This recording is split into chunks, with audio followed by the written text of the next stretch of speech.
Ladies and gentlemen, every city has a mayor, but I would suggest to you respectfully that we have one of the best, most competent mayors in the area.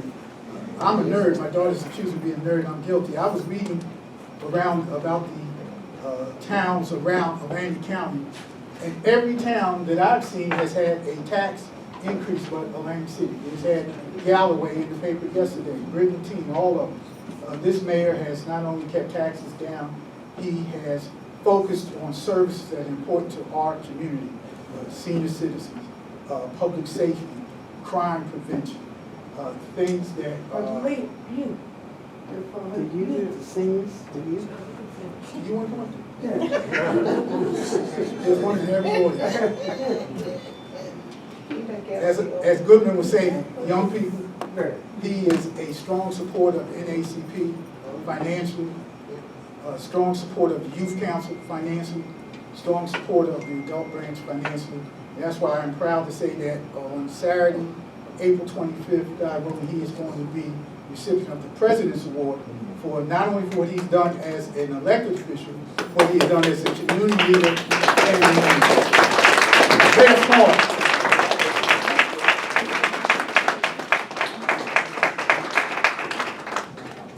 Now, if that wasn't like a campaign speech, I just got off the campaign trail last year and I got 4 more years to rest.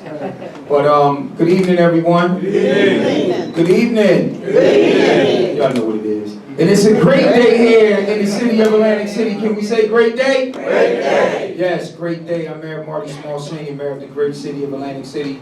It's my honor to be here at the NAACP meeting tonight. And let me just say, this is my first time being in front of this whole group since the election.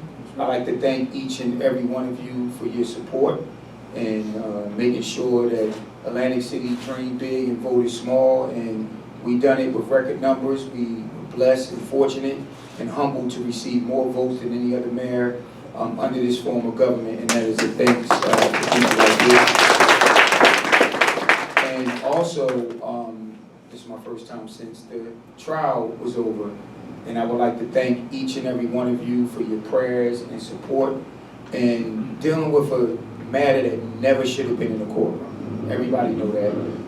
Thank God that he brought us through that, and the jury saw it for what everyone else knew that it was, and not only the support for myself and my wife, but for Mandy as well, and the continued support to call, as they say, truth to power of what's really going on. So we're going to leave the other court stuff at that, but I just wanted to thank you first.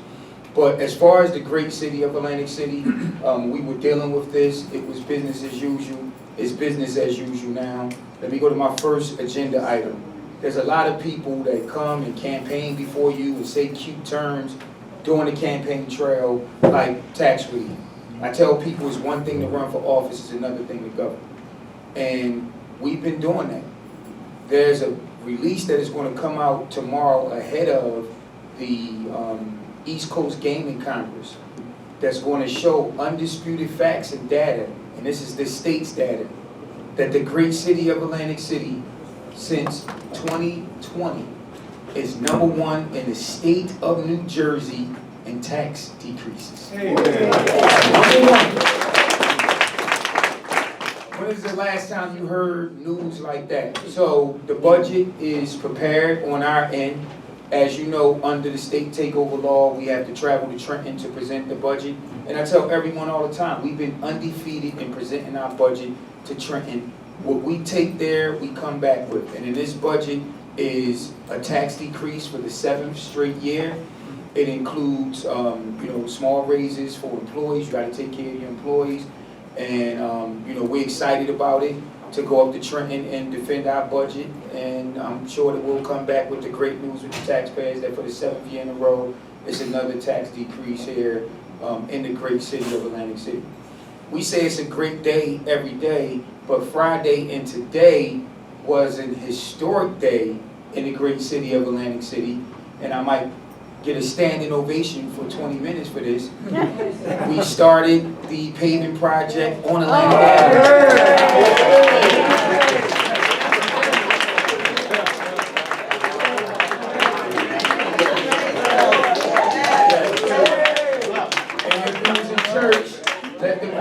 sing. No, but, and quite honestly, it should have been done. Right. Everybody and their mother sued the great city of Atlantic City. We had to defend litigation for 2 years. We had a issue with the Donald Trump transition. You know, I always give credit where credit is due. I don't care if you're Democrat, Republican, you help Atlantic City, I'm gonna let it be known. I say relationships matter every day. Jeff Van Drew has a relationship with Trump. He got that money released. And then there was a dispute between the city, DCA, and Atlantic City Electric on who was going to be responsible for the lights. And Atlantic City Electric finally agreed to be responsible for the lights on Atlantic, you know, and Pacific. And once this project is done, now let's understand, this is the start of it, just like when we did with phase 1. We're tearing up any sidewalk that need to be replaced. We're enhancing the intersection.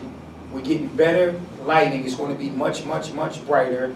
And we making all the curbs ADA compliant in the intersection. So the paving will be the last thing. We are projecting, we got a very aggressive schedule that maybe May, no later than June, the paving will begin. We're going through the summer. It's no stopping and waiting. The only thing that we're going to wait for, and like I said, we specialize in spending other people's money.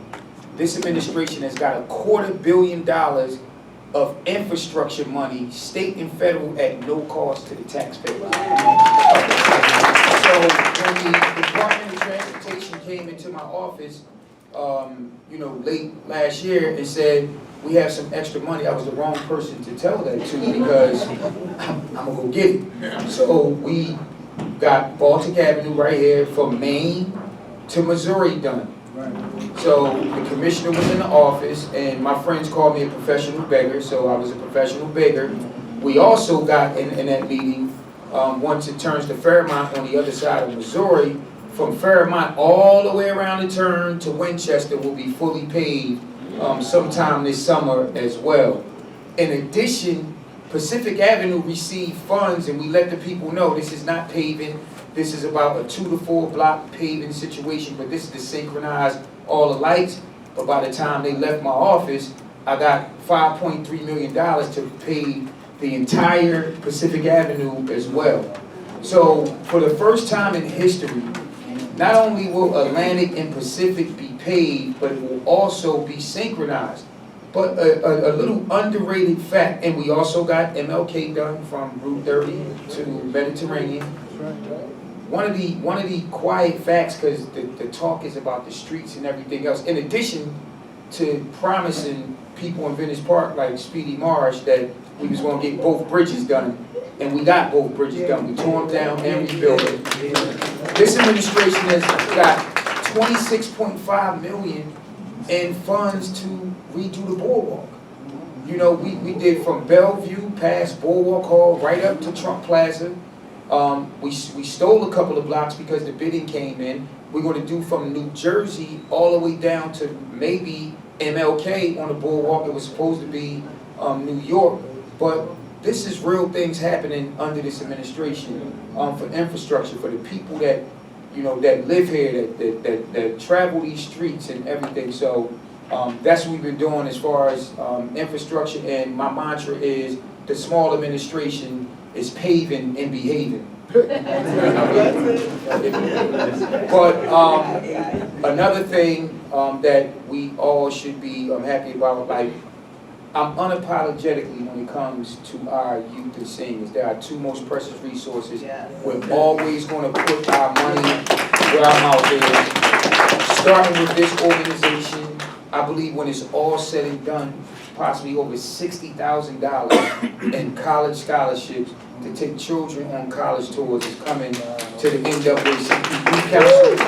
Not only the Youth Council, but Omega by the Sea Foundation, along with the original Atlantic City College Tour Group. We really put our money where our mouth is, and it's about giving kids experience. So we're paying that forward. You know, for the next 4 to 5 years, people from Atlantic City will be able to go for free because it was an initiative that we done. Now, my inaugural gala, let me give myself a shameless, but well, let me handle the business first. I'm grateful, humble, and honored to receive the award from the NAACP, the President's Award. I wish I would have received it under another president, but that's another story. But you don't got that pad. I'm happy. It just goes to show when we work together, and you know we're all on the same mission to make this a better place. Great things happen. So thank you. And not only did I feel my obligation of filling one table, I got 3 tables and 2 ads, and I probably could have gotten much more. Selena make the arrangement. That's already done. I probably could have gotten much more, but I have my inaugural gala that I have to raise funds for, and the main beneficiary, like the last time it was the Dolphins and they distributed money to other organizations, this year will be the Atlantic City Power. But it's a unique situation. We are including as a beneficiary as well Atlantic City senior citizens. Once again, we're putting our money where our mouth is. This will be supplemental funds that supplement, you know, outside of what the city's budget or any grants that come to, that we will work with the PAL and the PAL board to distribute funds for things that we need and that we want for the senior citizens of Atlantic City. And like I said, look, I'm very comfortable. I don't want to think about any election. But again, when faced with a reality where I could replenish all of my election accounts and get ready and gear up for the next election, I decided not to.